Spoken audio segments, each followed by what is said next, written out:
카패시터가 아니라 일렉트로케미컬 카패시터가 아닌 일렉트로리틱 카패시터입니다. 지금 우리가 화학계에 많은 WL을 이용한 에너지 저장이라든지 그런 메커니즘이 아니고 일렉트로스태틱에 의한 전기적인 에너지 저장을 이야기하고 있기 때문에 어떤 에너지 저장의 디바이스를 쓰는 것보다는 전기 회로에서 하나의 부품으로 사용되고 있는 알루미늄 전해 카패시터의 전극을 제조하는 방법들에 대해서 여러분들 소개하려고 합니다. 주로 이제 내용은 어떤 식으로 이제 지금 알루미늄 전해 카패시터 제조되고 특히 그 중에 가장 중요한 게 에너드 전극을 준비하는 것이 가장 중요한 것인데 그 전극을 준비하는 과정이 이제 전기화학적인 애칭 방법에 의해서 진행되고 있기 때문에 그 전기화학 애칭 방법을 소개를 하고요. 실험실을 하고 있는 내용들을 간략하게 이야기를 하겠습니다. 지금까지 사용되고 있는 우리가 카패시터 같은 카패시터 종류는 제처럼 김진관님께서 말씀하신 것처럼 굉장히 많은 종류가 있습니다. 그래서 지금 아마 공업적으로 가장 널리 사용되고 있는 카패시터는 알루미늄 일렉트로리틱 카패시터라고 이야기를 할 수 있을 것 같아요. 실제 우리나라의 상업처럼 많이 있고요. 카패시터인데 그게 기본적인 구성은 에너드와 캐소드로 되어 있는데 캐소드는 이제 우리가 병면이 굉장히 넓게 만든 케미컬 애칭에서 만든 음극방을 우리가 합금방을 쓰고 있고요. 대신에 에너드 쪽에서 알루미늄 포일은 우리가 고순도의 알루미늄을 사용을 하고 있습니다. 이때 표면 위에는 우리가 다이렉트 머터리얼인 Al2O3를 입혀서 이 표면 위에 에너지를 저장을 하게 되는데 이때 전체적으로 봤을 때 이 카패시터의 용량은 제 카패시터 쓰는 이러한 식으로 주어지기 때문에 이때 캐소드 쪽에서의 전기 면적이 굉장히 넓기 때문에 실질적으로 전체 카패시터 용량을 좌우하는 것은 에너드의 카패시턴스가 결국은 전체 시스템의 용량을 좌우하는 걸 생각해 볼 수 있을 겁니다. 그러면 여기서 왜 에노드, 더 면적이 넓은 거 이걸 사용하는 것이 아니라 여기에 카패시터를 이용하는 것이 아니라 왜 에노드의 카패시터를 이용하냐면 바로 이때 에노드 쪽에는 이제 다이렉트 머터리 알루미늄 옥사이드의 두께를 우리가 마음대로 조절할 수가 있습니다. 즉 전기화학적 산화 방법에 의해서 알루미늄 옥사이드를 만들게 되는데 보통 그 알루미늄 옥사이드 같은 경우에는 1V의 전압은 보통 그 1.4 나노미터의 옥사이드 두께에 해당됩니다. 그렇기 때문에 만약 우리가 옥사이드 두께를 두껍게 하려면은 이런 카패시터를 보존압에서도 사용할 수가 있고 실질적으로는 600V, 700V는 보존압에서 현재 알루미늄 일렉트로리틱 카패시터는 사용이 되고 있는 거죠. 자, 그럼 이때 카패시터 우리가 이 간단한 식을 보게 되면은 이때 비례하는 것은 전극과 전극 사이 떨어진 거리, 일종의 여기서의 다이렉트 머터리얼 두께를 생각할 수가 있고요. 비례하는 것은 바로 면적이 비례합니다. 그렇기 때문에 에너드에 있어서의 전극 면적을 확대시킬 수 있는 방법들은 어떠한 방법이 있겠는가 가장 중요한 방법이 되는데요. 먼저 전기학적인 애칭 방법을 소개하기 전에 간단하게 우리 에너지 저장에 대해서 한번 해보겠습니다. 우리 백김 상태에서 우리 교과서에 나온 이야기를 하시면요. 백김 상태에서의 우리가 카패시터는 이 안에 우리가 백김이 가지고 있는 전기를 통하지 않고 있기 때문에 전기 표면 위에 일정량의 전기 에너지 저장을 할 수 있고 우리가 필요할 때 이를 꺼냈을 수 있는 장점을 가지고 있습니다. 하지만 이들 용량은 여전히 굉장히 작죠. 하지만 이들 사이에 백김이 아닌 어떠한 다이렉트 머터리얼을 넣었을 때 이들이 일렉트릭 필드를 가하게 되면 분구 현상이 발생을 하게 되고 그때 분구 현상은 바로 아래쪽과 같이 일정 우리가 마이너스, 플러스 이렇게 대열되는 모습을 갖고 있다는 거죠. 그러면 이때 이 분구 현상이 크면 클수록 이때 전기 표면에 저장할 수 있는 에너지의 양은 증가하게 될 겁니다. 예를 들어 알루미늄 옥사이드 같은 경우는 백힘에 비해서 약 7배에서 8배 정도에 해당되는 에너지 저장 밀도를 갖게 되는 것이고요. 그것을 조금 더 입체적인 그림을 나타내게 되면 이러한 형태의 그림으로서 우리가 이야기할 수 있을 겁니다. 이쪽에서는 다이렉트 머터리얼이 들어있는 경우고 이쪽은 백힘 상태와 서로 비교를 할 때 부호로서 플러스로 되어 있는 수치를 다시 한번 해보면 어느 정도 많은 양의 에너지를 저장할 수가 있는 걸 알게 되고 또 하나는 카패시턴스 면적이 비하기 때문에 가능한 전기의 면적을 확대하는 것이 우리가 많은 양의 에너지를 저장할 수 있는 배경이 된다는 거죠. 우리가 지금 현재 사용되는 전극에서 중요한 파트는 알루미늄 에너드 쪽입니다. 이들은 홍라인, 고순도의 전극방을 이용하고 있는데요. 우리가 그냥 알루미늄 포일을 지금까지 우리가 앞에서 했던 세미나는 전부 다 우리가 입자들에 대한 이야기가 주가 됐습니다. 즉 카본이 됐던 루테늄 옥사이드가 됐던 또는 우리가 트랜지션 메탈 옥사이드가 됐던 거예요. 하지만 여기서는 어떤 옥사이드가 어떤 파티클이 주제가 되는 것이 아니라 여기서는 알루미늄 금속 포일이 주제가 됩니다.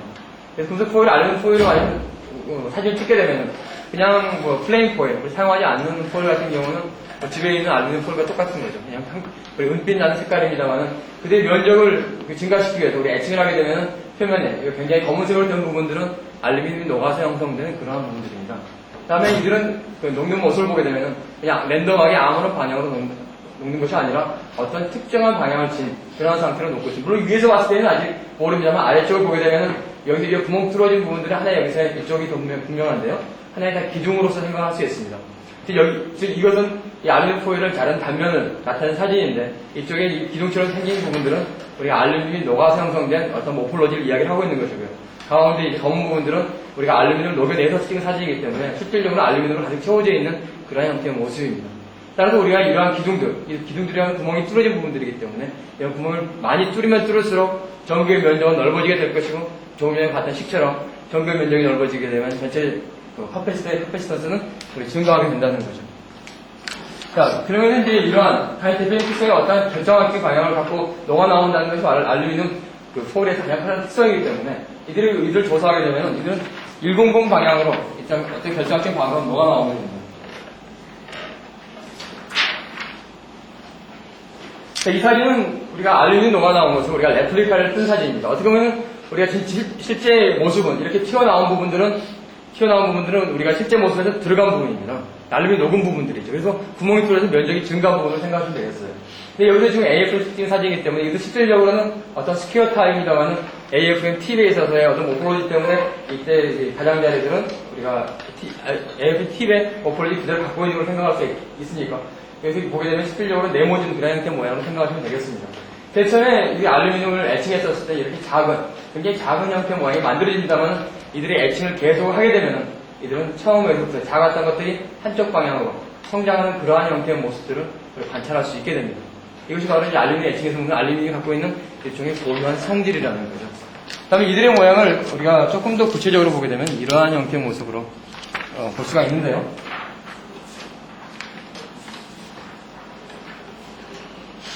여기 바로 이제 우리가 애칭을 했었을 때, 표면 위에서 봤을 때, 이렇게 검은 부분들이 구멍이 뚫어진 부분이고, 이 기둥들이 바로 애칭된 부분들을 이야기를 하고 있는 겁니다. 자, 이러한 경우는 실질적으로 이 입자들의 구멍들의 크기가 작지는 않아요. 굉장히 큽니다. 그 이유는, 그 구멍들이 크기 때문에 그 구멍들에 있어서는 이때 표면 위에 만약 우리가 생활을 정확한 범위 내에 사용하기 위해서는 만약 이 구멍이 너무 작을 경우에는 우리가 만약 보조단을 쓰려고 하면 이들이 그 안에서 옥자기가 형성되면서 메꿔지게 됩니다. 그렇기 때문에 이것을 가능한 우리가 사용 전압의 범위에 따라서 이 구멍의 크기를 우리가 조절을 해줘야 됩니다. 이 구멍에는 좀 이따 이 구멍에 대한 정보는 나중에 이야기를 하고요. 하지만은 만약에 우리가 사용한 전압이 100V 이하로 낮은 경우에는 우리가 굳이 두꺼운 산화피막을 입힐 필요가 없다는 거죠. 그런 경우에는 알루미늄을 녹여낼 때 여기 위에서 본 모습인데 굳이 이렇게 기둥 형태 모양으로서 녹여낼 필요가 없다는 겁니다. 그러한 경우는 이러한 형태로서 우리가 굉장히 작게 포도송이처럼 이러한 형태로서 알루미늄이 녹아나오게 만든다면 훨씬 더 면적을 크게 할 수 있는 장점이 있습니다. 이처럼 한쪽 방향 녹아나올 때 면적에 확대에서 제한이 있는 반면에 이쪽은 면적을 우리가 마음대로 확대시킬 수 있는 훨씬 더 큰 범위로 확대시킬 수 있는 그러한 장점을 가지고 있는 거죠. 그래서 우리가 이러한 형태의 아래쪽과 같은 저압용에 사용되고 있는 알루미늄 에노드의 어떤 모폴로지를 이야기를 하고 있는 것이고 이쪽은 중고압용에서 적어도 300V 이상에 사용되고 있는 그런 알루미늄 에노드의 모폴로지를 보여주고 있는 사진입니다. 자, 이들은 이러한 모폴로지를 다른 것은 바로 전기화학적 애칭 방법 역시 다른 방법을 우리가 사용을 하고 있어요. 여기서는 한쪽 방향으로 녹아나오기 때문에 우리가 녹여낼 때에는 우리가 DC 애칭 방법을 택합니다. 즉 일정한 전류를 인가하는 방법으로서 알루미늄을 녹여낸다는 거죠. 하지만 이쪽에서는 우리가 포도송이처럼 하나가 조그맣게 만들어지고 옆에 다시 작은 게 만들어지는 그러한 형태의 모폴로지를 만들어줘야 되기 때문에 일정한 전류를 인가하는 방법으로는 이러한 형태의 모폴로지를 만들어낼 수가 없습니다.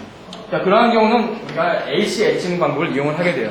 AC 애칭 방법은 커런트 봤을 때는 즉 에노딕과 캐소딕 커런트를 번갈아 가면서 인가하는 이러한 형태의 파형을 인가한다는 거죠. 그렇기 때문에 에노딕 커런트가 인가됐을 때 물론 이들 용액은 주된 용액은 염산 용액입니다. 염산 용액에서의 그 알루미늄의 스테빌리티를 보게 되면은 우리가 퍼비 다이어그램을 봤었을 때요. pH가 낮은 경우에 퍼비 다이어그램은 포텐셜과 pH에 있을 때 물질이 안정된 상태, 이퀴브리엄 상태를 보여주고 있는 그러한 다이어그램인데 보게 되면 pH가 낮고 포텐셜이 우리가 에너딕 방향을 쓸 경우에 알루미늄이 가장 스테이블한 상태, 연력학적으로 스테이블한 상태는 바로 이온 상태로 존재한다는 거죠. 그러면 이들은 알루미늄이 금속 상태로 존재하는 것이 아니라 이온 상태로 존재하기 때문에 알루미늄이 녹아 나오게 됩니다.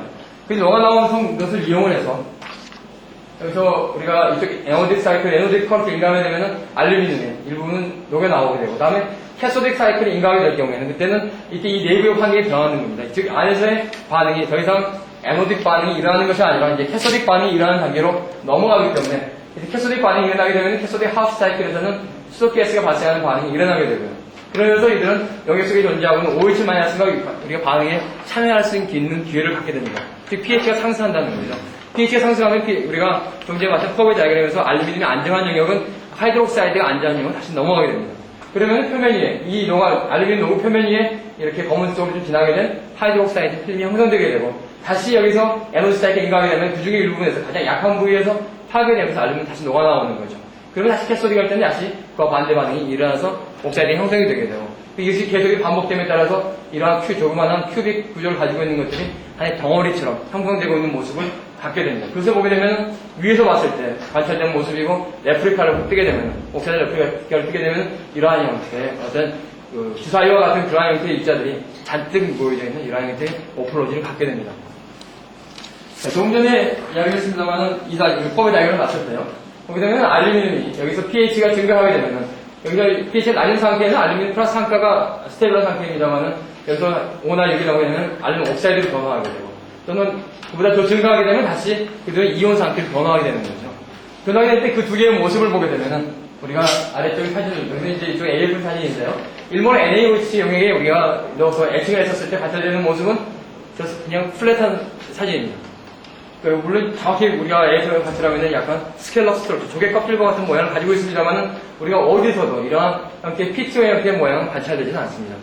이 표면이 일종의 유니폼 디졸루션이 일어난다는 거예요. 알루미늄이 AL2 마이너스 형태로 되면서 녹아 나오게 됩니다. 표면이. 하지만 만약에 HCl 영역에서 우리가 알루미늄을 애칭을 하게 되면 관찰되는 모습은 표면이 하나하나 검게 된 부분들이 알루미늄이 녹아 나온 부위입니다. 이들은 사각형의 모양을 가지면서 한쪽 방향으로만 녹아 나오는 그러한 형태의 성질을 가지고 있다는 거죠. 이들은. 그래서 이러한 것을 이용해서 우리가 알루미늄 일렉트로릭 커패시터의 전부를 사용하게 되는데, 이처럼 알루미늄이 자신의 여기서 구멍이 뚫어진다는 이야기는 어떻게 보면 알루미늄이 가지고 있던 기본적인 자기의 성질을 잃어버리는 과정입니다. 그렇기 때문에 우리가 코로전이라고 생각할 수 있는 거죠. 그러면 알루미늄의 코로전에 대해서 잠깐 이야기를 하게 되면은, 알루미늄 코로전은 실질적으로 관찰되는 모습은 이것은 고유한 성질이 아니라 로컬라이즈 코로전 형태를 가지고 있습니다. 그 이유는 우리가 이미 알다시피 알루미늄 그 표면 위에 항상 프로텍티브한 옥사이드 필름이 형성되어 있습니다. 그러면서 금속 알루미늄을 그 주위에 있는 환경과 접촉시킨 것을 차단시켜주는 거죠. 하지만 만약 그 옥사이드 내에 어떠한 결함 부위가 발생한다면 환경 내에 있는 어떠한 물질들이 금속과 직접적인 반응에 참여하게 될 거라는 겁니다. 특히 그 환경이 여기서처럼 할라이온 같은, 즉 염소이온이나 또는 브로미온 같은 물질들이 그 안에 잔뜩 있었을 경우에는 그들은 그 알루미늄 표면 위에 존재하는 AL2 모습을 우리가 공격한다는 거죠. 알루미늄 옥사이드에 실질적으로 존재하는 모습을 보게 되면 우리가 이러한 형태의 모습을 볼 수 있습니다. 이 사진은 우리가 이 표면 위에서, 우리 위에서 본 알루미늄 사진인데, 실질적으로 이 가장 표면은 옥사이드에 덮여있는 사진이죠. 물론 여기서 그레인 바운드는 잘 관찰되고 있습니다. 하지만 이들은 실제로 옥사이드의 모습입니다. 그 안에 알루미늄이 숨어 있는 거죠. 물론 그렇다고 해서 이 옥사이드 두께가 아주 두껍지는 않습니다. 2에서 한 3나노미터 정도밖에 되지 않으니까요. 하지만 그때 이들 잘라서 단면을 보게 되면은 이 아래쪽 부분은 알루미늄 서브스트레이트, 금속을 해당하고, 위에 약간 색이 다르게 보이는 부분이 바로 알루미늄 AL2O3의 필름을 형성을 하고 있습니다. 여기서 현재 굉장히 균일하게 되어 있는데, 실질적으로 우리가 자연 상태로 존재하는 내추럴 옥사이드 필름은 군데군데 디펙트가 있다는 거죠. 그 디펙트를 바로 염소이온이 공격을 하게 되고, 그렇게 되면은 염소이온이 알루미늄과 반응을 해서 AlCl3 형태로서 솔트를 만들게 되면서 그들은 녹아 나오면서 이때 알루미늄 금속은 용액 속으로 들어가게 됩니다. 그러면서 알루미늄의 구멍이 뚫어지게 되고, 그리고 궁극적으로 연적을 증가시키는 결과를 가져오는 거죠. 그러면 여기서 알루미늄을 우리가 염소연을 포함한 영역에서 전기화학적으로 애칭했어. 물론 전기화학적으로 애칭하지 않는다고 하더라도 그들을 오랫동안 디핑시켜 놓으면은, 넣어놓기만 하면은 이러한 피트는 잘 관찰됩니다만은, 우리가 공업적으로 이 알루미늄 일렉트릭 커패시터용으로 만들 때에는 강제적으로라도 빠른 속도로 녹여서 생산성을 좋게 해야 되기 때문에 실질적으로 알루미늄을 강제적으로 애칭을 하게 됩니다. 그러면 제일 처음 단계에서는 아까 우리가 조그마한 피라미드과 같은 모양을 봤습니다만, 그것이 바로 큐빅 키트가 먼저 만들어지게 되고요. 그 다음에 그들은 제일 처음에는 3차원 방향으로 성장합니다. 즉 굉장히 작은, 우리가 거의 원자 몇 개 정도의 범위 내에서 알루미늄 녹아 나온 모습들이 그들이 제일 처음에는 3디멘전으로 성장하는 거예요. 녹아 나옵니다. 제일 처음에는 X와 Z 다 전부 다 녹아 나온다는 거죠. 하지만 그들이 일정한 크기를 이루게 되면 그 다음에는 그들이 녹은 부분에 벽면들은 전부 다 패시베이션, 즉 옥사이드로 다시 덮이게 되고 한쪽 부분만 집중적으로 공격을 받게 됩니다. 그 이유에 대해서는 아직까지 명확하게 밝혀진 바는 없는데, 그러다 보니까 알루미늄이 녹아 나올 때 전체 피치에 있어서의 모든 방향으로 성장되면서 업되면서 한쪽 방향으로 성장되는, 마치 터널과 같은 그러한 형태의 구조가 형성된다는 거예요. 이것이 바로 이 알루미늄 엣칭에서 가장 커다란 특성이라고 생각할 수 있을 겁니다. 자, 그러면 이때 이들은 염산 영역에서 우리가 엣칭할 때 가장 영향을 받는 것은 옥사이드라고 했었는데, 이때 알루미늄 표면에 있는 옥사이드는 크게 다시 두 가지 형태로 구분이 됩니다. 그렇기 때문에 우리가 표면에 있는 옥사이드가 어떠한 형태의 모습을 존재하고 있는가를 우리가 알고 있어야지만 우리가 알루미늄을 우리가 정확하게 적절하게 엣칭을 해서 엣칭 스트럭처를 우리가 호출할 수 있다는 거죠. 근데 알루미늄의 그 옥사이드 구조를 보게 되면 크게 두 가지로 구분이 되게 되는데, 하나는 베리어 타입이 있고 하나는 포러스한 타입이 있습니다. 베리어 타입, 이건 뭐 다른 자료에서 가져온 사진입니다만, 베리어 타입은 이들이 굉장히 컴팩트한 그러한 필름을 가지고 있습니다. 이러한 필름이 바로 우리가 다이렉트릭 머티리얼로 사용할 수 있는 거죠. 베리어 타입은. 반면에 여기서 포러스한 타입은 주로 산성 영역에서 만들어지는 옥사이드 필름인데, 이 경우는 이러한 포러스한, 나노 포러스한 스트럭처를 가지고 있습니다. 최근에는 알루미늄을 이용해서 이러한 나노 스트럭처를 만든 다음에, 나노 포러스 스트럭처를 만든 다음에 이들을 일종의 템플레이트를 이용해서 나노 와이어라든지 하는 나노 스트럭처를 빌딩하는 그러한 형태의 일들을 우리가 많이 진행을 하고 있습니다. 하지만 이 베리어 피막도 보게 되면 실질적으로 여기 베리어 피막이 있고, 만약 그들은 수압 피막으로 되어 있는데, 만약 뜨거운 물 속에 넣게 되면 마치 여기서 말하는 굉장히 부정형의 그러한 하이드록사이드 필름이 형성되는 걸 관찰할 수 있습니다. 그들을 우리가 위에서 관찰하게 되면 이러한 형태의 모습으로, 마치 조그마한 조각들이 모여져 있는 이러한 형태의 모습으로 관찰됩니다. 물론 이러한 경우들은 알루미늄 표면이 갖고 있는 옥사이드의 모습을 가지고 있는 것입니다. 하지만은 실질적으로 알루미늄 일렉트로리틱 커패시터를 썼을 때에는 우리가 베리어 타입의 필름이 정확하게 아주 디파인이 잘 되는 그러한 필름이 만들어져야 되는데, 만약에 그 안에 어떤 불순물들이 들어있다면 그들이 가지고 있는 성질에 큰 영향을 미칠 수가 있습니다. 그래서 보게 되면 이 사진은 알루미늄 금속, 우리가 지금 현재 사용하고 있는 알루미늄 금속은 약 99.99%짜리 알루미늄을 사용을 하고 있어요. 하지만 거기에는 여러 가지 불순물들이 우리가 아무리 제거하려고 해도 제거되지 않는 불순물들이 있습니다. 대표적인 것은 이제 커퍼하고 철하고 실리콘이 있어요. 우리 강제적으로 넣어주는 것은 커퍼 같은 경우는 우리가 그 안에 존재하게 되면 오히려 엣칭이 훨씬 잘 일어나게 됩니다. 왜냐하면 커퍼에 환원 전이가 넣기 때문에 커퍼와 알루미늄 사이에 일종의 갈바닉 셀을 형성을 해서 엣칭을 훨씬 더 잘 일어나게 장점도 있어요. 그런데 PB를 좀 넣어줄 경우에는 또 전체적으로 봤을 때 터널의 밀도를 증가시킬 수 있는 그런 방법이 되기도 합니다.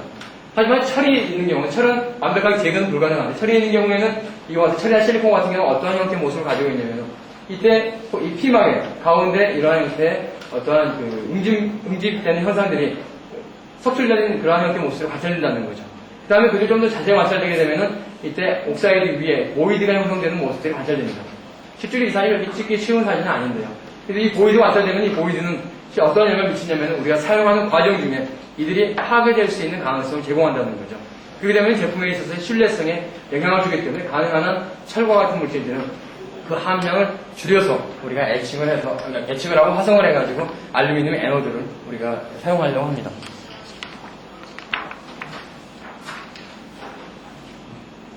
알루미늄 엣치 스트럭처는 다시 얘기하면 포나인 하이피러티, 그쪽 포나인은 우리가 고순도는 아닙니다만, 그 다음에 실제 특성 하이 큐비시티를 가지고 있는 그러한 알루미늄을 사용하고 있어요. 하이 큐비시티라고 하는 것은 전부 우리가 알루미늄 표면 위에 전부 다 배열되어 있는 면이 100면으로만 배열되어 있게 만드는 겁니다. 그런데 알루미늄의 특성이, 고순도 알루미늄 같은 경우는 이들을 우리가 만든 다음에 디크리스탈라이즈를 하게 되면 그들이 다시 재정렬하는 현상들이 관찰됩니다. 그러면서 전구의 표면은 100면을 다시 배열되게 되는데, 그 모습을 보게 되면 이제 아래와 같은 사진을 가지고 있습니다. 아래와 같은 모습을 가지고 있습니다.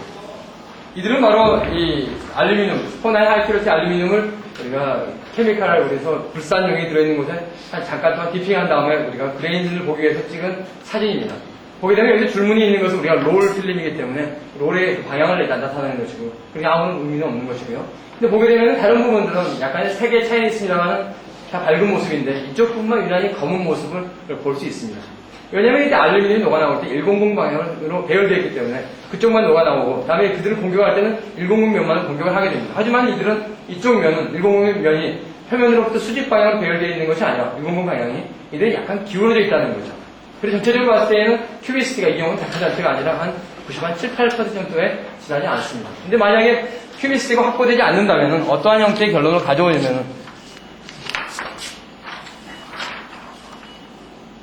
만약 큐비시티가 확보되지 않는다면 이쪽을 보게 되면 이쪽은 큐비시티가 우리가 높은 그런 큐비시티가 있는 면이 100면으로 배열되어 있는 거고요. 반면에 이쪽을 보게 되면 이쪽은 엉뚱하게 성장하는 모습을 볼 수 있을 겁니다. 이쪽은 더 많은 부위가 엉뚱하게 성장하는 모습을 볼 수 있는데, 엉뚱하다기보다도 100 방향이 이쪽으로 배열되어 있다는 거죠. 사선 방향으로서. 그렇기 때문에 이들이 녹아나올 때 사선 방향으로 녹아나오는 모습입니다. 하지만 이쪽을 보게 되면 사선 방향으로 녹아나오는 것은 우리가 전혀 관찰할 수 없는 거죠. 그래서 이처럼 우리가 알루미늄 애칭 구조를 제어하는 데 있어서는 전기화학적인 요인도 굉장히 중요합니다만은 실질적으로는 그 재료 자체를 만드는 과정에서부터 정확히 잘 만드는 것이 제일 중요한 팩트 중에 하나입니다. 실질적으로 우리나라에서 지금 알루미늄 애칭을 하고 있는 업체들도 우리가 이런 알루미늄 포일을 만드는 회사와 상호 연관을 가지면서 현재 개발을 하고 있는데, 우리나라에서 알루미늄 포일을, 49 하이프레트 알루미늄 포일을 만드는 업체는 없습니다. 그래서 주로 이제 일본이나 그쪽에서 같이 팀업이 돼서 같이 이제 이런 플레인 포일을 개발하고 있는 추세에 있고요. 보게 되면 이 터널 덴시티를 보게 되면 제곱센티미터당 약 1000만 개 정도를 가지고 있습니다. 하지만 이걸로도 아직은 부족한 상태예요. 그리고 만약 우리가 정말 그 용량을 높이기 위해서는 핏 덴시티를 이거보다도 약 10의 자승, 100배 정도는 더 증가시킬 수 있는 아직 여지는 충분히 있다고 합니다. 그러면 우리가 여기서 구조를 보게 되면 이 터널이라고 해서 터널은 알루미늄 녹아나오는 모습인데요. 그대로 보게 되면 온도가 애칭 온도가, 이때 애칭 기준은 HCl 용량에서 기준했을 때 65도에서 약 1초당 2마이크로미터, 90도에서는 6마이크로미터 속도로서 알루미늄이 녹아나오는 겁니다. 그렇기 온도에 의해서도 알루미늄 HCl 때 크게 변하는 것을 알 수 있습니다.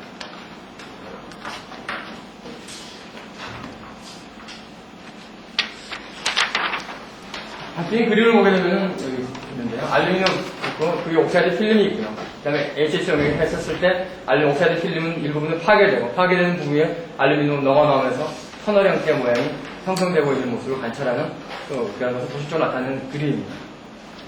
자, 그러면 이제 이 알루미늄을 할 때 우리가 HCl 용액에서 애칭했었을 때 그들은 굉장히 잘 녹아나옵니다. 잘 녹아나오는 대신에 또 무슨 단점이 있냐면은 이 염소이온은 공격할 때, 즉 알루미늄 녹아나오는 그 부위에 일단 들어가게 되면은 일종의 촉매와 같은 역할을 하게 됩니다. 이 염소이온은 알루미늄을 계속 녹아나오게 하는 역할을 하는 것이 그들 자체가 다른 데 빠져나가지 않는다는 거죠. 그 내부에서 염소이온의 농도는 점점 축적되면서 알루미늄을 더 빠른 속도로 녹아나오게 하는 성질을 가지고 있습니다. 하지만 알루미늄, 여기서 그 안에 들어있는 염소이온의 농도가 지나치게 높을 경우에는 결국엔 그 안에 세츄레이션이 발생을 하게 되고, 그래서 알루미늄이 녹아나오는 것은 멈춘다는 거죠. 그렇기 때문에 이쪽을 보게 되면 HCl 같은 경우는 일단 공격하는 부위만 공격하기 때문에 그들은 여기서 터널 덴시티를 보게 되는 덴시티에서는 상당히 저하되는 그러한 형태의 모습을 갖습니다. 하지만 거기에 황산이라고 하는, 황산은 우리가 패시베이팅 에이전트라고 해서 표면 위에 옥사이드를 입히는 그러한 능력을 가지고 있는 물질인데, 황산 용액하에 애칭을 하게 되면 우리가 일부분은 알루미늄을 녹여내면서 황산은 다시 그들을 표면 위에 옥사이드를 형성하는 역할을 해주게 됩니다. 그렇게 되면 어떠한 형태의 결과를 가져오게 되냐면은 이때 형성되는 터널이 한 군데 집중되는 것이 아니라 골고루 분산되는 그러한 역할을 가져오게 됩니다. 즉, 이 사진을 보게 되면, 여기, 도시적으로 나타낸 그림을 보게 되면요. 그러면은, HC 자체만 했을 때요. PTS는 적지만 그는 각각 큰 모습을 가지고 있고, 여기서 믹스 엑스솔, 여기서 황산을 넣었을 경우에는 이때 작아지면서 골고루 분포되어 있는 모습을 갖습니다. 하지만 그들 전체적으로 봤을 때는 터널의 길이에도 영향을 미치게 되는데, 황산의 농도가 높아지면 높아질수록 길이는 짧아지게 되는 그러한 결과를 가져오는 거죠. 그러면은 우리가 일종의 부식의 연구에서 가장 기본적으로 하고 있는 테스트가 뭐냐면은 우리가 LSV에서 피팅 포텐셜을 측정한 테스트인데, 이쪽은 포텐셜이고요. 커런트고, 일정하게 포텐셜 에너지방을 증가시켰을 때 알루미늄 녹아나온 포인트를 보게 되면은 포인트 대상에서는 그렇게 큰 변화가 없습니다. 황산이 있을 경우 약간 변화는 합니다만, 실질적으로 중요한 건 뭐냐면은 염산이 있을 때보다도 황산을 포함시키게 되면 이때 농도가 전류가 더 증가한다는 거예요. 오히려 황산은 전류의 흐름을 막아줘야 되는데, 더 증가하는 것은 그만큼 여기서 관찰하는 거죠. 더 많은 부위에 피트를 형성시킬 수 있는 능력을 가지고 있기 때문에 이 부분에 대해서는 산화팀을 형성합니다만, 전체적으로 봤을 때는 오히려 전국에서 녹아나오는 그 부위를 증가시키는 결과를 가져온다는 거죠. 그리고 이때 황산 여기 하에서 우리가 하게 되면은, 그때 표면을 찍은 사진을 보게 되면은 이때 이 가운데 녹아있는 알루미늄 녹아나오는 부분이 가운 부분인데, 그 위를 보게 되면 옥사이드가 덮여져 있는, 옥사이드가 덮여있는 그러한 형태의 모습이 관찰됩니다. 자, 그러면 이 옥사이드, HCl 용액만을 했을 때는 이러한 옥사이드가 형성되는 모습은 관찰되지 않습니다.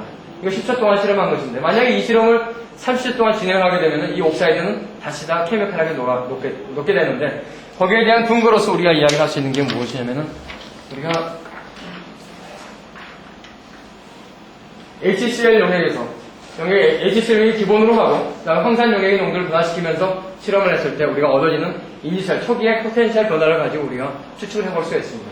여기서 40mA/s/cm의 NOD 커런트를 인가했었을 때 이때 포텐셜은 급격하게 증가합니다. 이것은 우리 WA 차징도 있고요. 그다음에 오믹 드랍도 있고요. 그래서 그 때문에 포텐셜이 증가하게 되고 여기서 염산만 있었을 때는 바로 이건데요. 그들은 증가하면 다시 갑자기 또 감소합니다. 감소하는 것은 그만큼 어떤 베리어스 역할을 하고 있는 물질들이 없다는 거죠. 그렇기 때문에 여기서는 올라가는 것은 초기 전류 인가 때문에 전압 상승을 가져오지만은 다시 떨어진다는 것은 표면에 있는 옥사이드가 깨진다는 걸로 우리가 해석할 수 있습니다. 그렇기 때문에 HCl 마실 때는 쉽게 표면이 깨진다는 거예요. 왜냐면 우리가 그대로 보호해줄 수 있는 역할을 가지고 있는 물질이 없기 때문에. 하지만 황산 농도가 증가했어요. 분명하지 않은데 2노르말, 4노르말 이렇게 해서 되어 있는데요. 황산 농도가 증가할수록 초기 포텐셜 트랜지언트는 일반적 일상적인 경향성을 우리가 보여주고 있습니다. 그래서 초기에 일정 정도까지 오른 다음에 곧장 감소하는 것이 아니라 일정한 속도로 증가하고 있는 걸 보여주는 거죠. 그리고 그 증가 속도는 상호 유사한 걸 보여주고 있습니다. 즉 이것은 HCl 용액이 존재하는 상태에서 우리가 NOD 커런트에 인가했지만 실질적으로 NOD 커런트가 우리가 인가하는 전류를 우리가 얻어내는 데 있어서 우리가 어플라이 하는 데 있어서 요구되는 전압이 더 증가한다는 이야기죠. 그만큼 그들은 표면 위에 무엇인가 전류의 흐름을 차단시켜주는 것들이 형성되고 있다는 것을 우리가 이야기해주는 영역입니다. 그것은 바로 영역 속에 들어있는 H2SO4가 옥사이드를 형성시키는 데 역할을 하고 있다는 거죠. 그것이 조금 전에 봤던 샘 사진에서 전구 표면 위에 관찰되는 표면 위에 이러한 옥사이드의 블리스터가 형성되는 모습으로 생각할 수 있고요. 거기에 대해서 우리가 표면 분석을 해보게 되면 우리가 굉장히 미량입니다만 이걸로 확신할 수 없습니다만 굉장히 미량의 설퍼가 이 안에 포함되어 있는 걸 확인할 수 있습니다. 이처럼 우리가 이 알루미늄 전자 컴팩트 전구 제조하는 데 있어서 전기의 이 PT 덴시티를 증가시키기 위해서는 이 영역에 있어서 지금 여기 전에 영역의 이 농도의 적응도 중요하고요. 또 하나는 실질적으로 가장 중요한 팩터 중에 하나는 무엇이냐면은 전국에 이 애칭을 하기 전에 있어서의 표면 처리입니다. 즉 우리가 자연 상태에 존재하는 내추럴 옥사이드 필름을 어떠한 형태로 만들어주는가 그것이 가장 중요한 팩터가 될 수 있는데요. 이 사진이 바로 이제 알루미늄에게는 자연 내추럴 옥사이드 필름 사진인데 이 경우에 있어서 만약 이 디펙트가 없는 부분이 나오면 실질적 디펙트가 많게 되는데 이 디펙트들을 우리가 실험하기 전에 일종의 리페어 해줍니다. 즉 우리가 다 수리를 해주는 거죠. 수리를 해주게 되면 이때 전극은 모두가 다 균일한 두께의 산화피망을 갖게 되고 그 다음에 염소이온이 공격을 하더라도 염소이온이 정말 랜덤하게 공격할 수 있다는 거죠. 그렇게 되면서 핏 덴시티를 우리가 골고루 분포시켜주는 역할을 하게 됩니다. 그러한 방법이 하나 있고 또 하나 방법은 오히려 이러한 디펙트가 있으면 그 디펙트를 더 증가시키는 겁니다. 역설적이죠. 그것은 더 공격성이 강한 영역을 이용해서 우리가 디펙트의 농도를 증가시키게 되면 그 다음에 이어지는 알루미늄 애칭에서 핏 덴시티는 또 마찬가지로 급격하게 증가할 거라는 거죠. 그 두 가지 방법은 실질적으로 회사들마다 서로 다른 공정들을 택하고 있습니다. 하지만 어느 것이 더 좋은지는 회사들이 말을 안 하니까 아십니다. 이러한 형태의 방법을 통해서 우리가 알루미늄에 애칭을 할 때 우리가 에노드를 준비를 하고 있고 이런 준비된 것들이 현재 실질적으로 전자부품에 응용되고 있습니다. 저희 실험실에서는 지금까지 알루미늄 애칭에 대해서 해왔고요. 지금 오늘 한 것은 주로 기존의 알루미늄의 카패시티에 있어서의 에노드를 어떤 식으로 만든가 소개하려고 준비한 자료입니다. 이 실험에서 이제 전처리 효과에 대해서 준비를 하고 있습니다. 네, 이상.